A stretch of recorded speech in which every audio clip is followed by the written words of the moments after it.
Well, my name is Barbara Talley. I moved here in 1972 when there were only about 10% African Americans at that time. And people came from Detroit, particularly after the riots, 1968 riots, and they began to come to Southfield. And the population rose very fast, particularly of African Americans. So I was the first African American to be elected to any office in Southfield. I was the founder of the Dr. Martin Luther King Task Force, and if you remember back in the 1985 is when we had the first Dr. Martin Luther King national holiday. It took 11 years in Congress for it to be passed.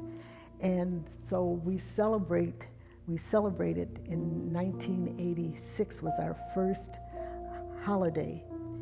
And we celebrated here with a peace walk. I gathered people. I was on the city council at that time, and I gathered people here, and we wanted to know what we should do. We said we have a peace walk. We have had a peace walk. This will be our 34th year.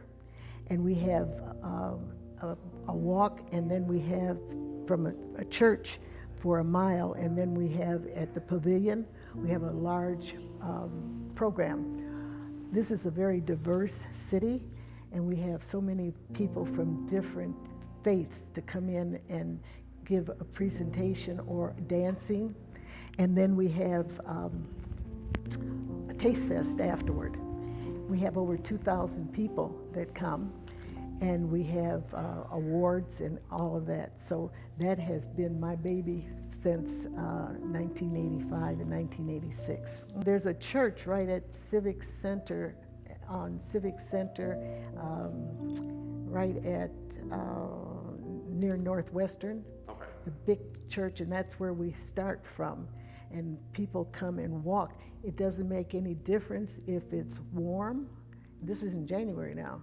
If it's warm or if it's cold, we have kids that the parents bring them in their cradle. Some of them are walking. Some of them are on the father's back and all of that. And when they get there, we have so many sponsors. We have sponsors that, McDonald's provides all the food. We have the food for them when they get there, coffee and donuts and all of that. At the Taste Fest, we have all the restaurants that are in Southfield.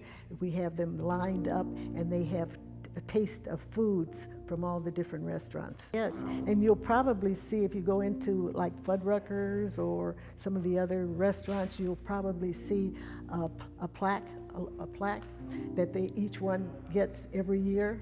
We reward, and they are really pleased to have a plaque, the Dr. Martin Luther King plaque. That with the Dr. Martin Luther King, we just had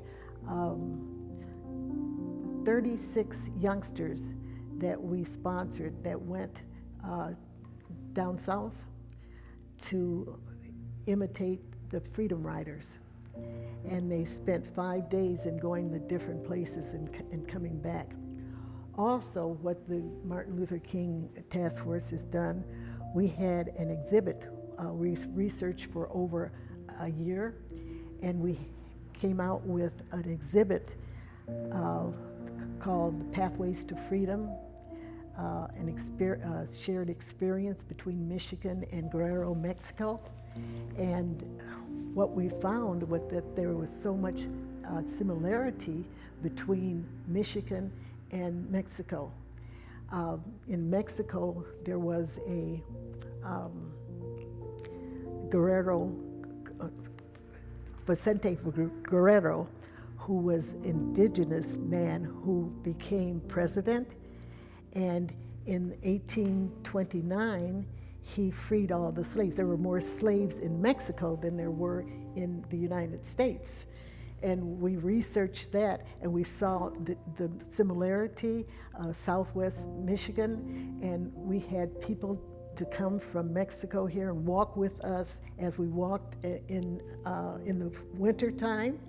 And so we have a 40-foot, maybe you might have room enough for this 40-foot exhibit that we have. It's gone to Lear Corporation, Chrysler, to the Pavilion, to Marygrove, to all, but it shows the similarity. We call it a traveling museum. It's 40 foot long, and it's stored in 4 big boxes, but you pull them up and it's huge.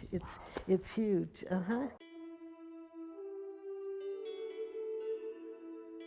Well, it wasn't until about 5 or 6 years ago that there was a research done by the state historical, and found out that there was an Underground Railroad station here. And the Underground Railroad station was at a church, a little church that is just north of the Southfield Library. And it's the Southfield Reformed Presbyterian Church. And it stands there today and it's active. But there was, at that particular time in the 1870s, was the Reverend J.T. Milligan, and he was the pastor then at that time. And the Quakers were here in the area at that particular time, and he was an abolitionist. And people, the slaves would come from Tennessee and Texas and Missouri, and they would come here to Southfield, and they knew that there was somewhere that they could stay. They would stay in the upper part of the church and also in people's homes. And they would feed them, and they would also be very kind to them. Now, when Reverend Mulligan even taught one of them to be I would say almost an ordained Baptist minister, and he said that he was the smartest man that he had ever met. And also we had abolitionists who would come also and to help to mentor some of the freed slaves. Well, they weren't freed because they had a $1,000 reward for if somebody would just turn him in. So, but what they did, they took the slaves down to the Detroit River, and there's a church down there that's called the Second Baptist Church, and they would hide them there until nighttime and then bring them up, and then they would take them across in a boat across to Canada. They called it Follow the Gourd all the way from Alabama to everywhere. The gourd is the moon, and they would stop at different places where they could stay, but they walked.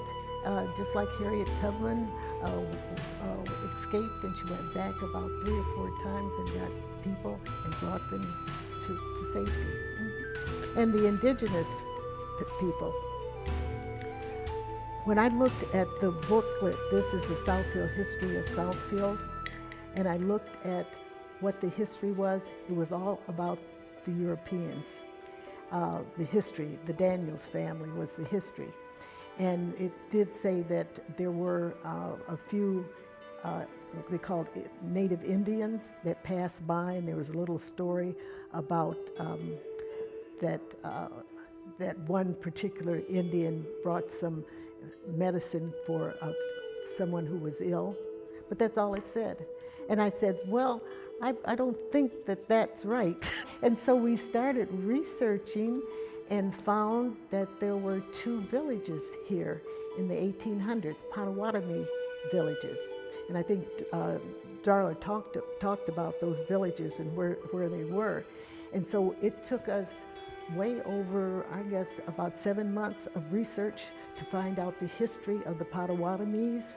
And for finally, our exhibit here tells about the Potawatomis, and you can just imagine them on the River Rouge, and in the summertime and in the wintertime, and what they ate, the buffaloes or deers, yes, harvesting together, right.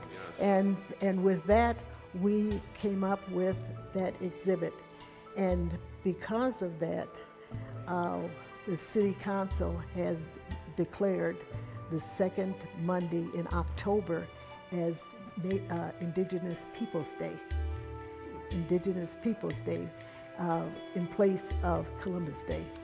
Because Columbus never set foot into America. He thought it was India. Yeah, we thought it was a completely different area. So Right, that's right. when the whole Indians and that whole sort of thing Right, came up with. right.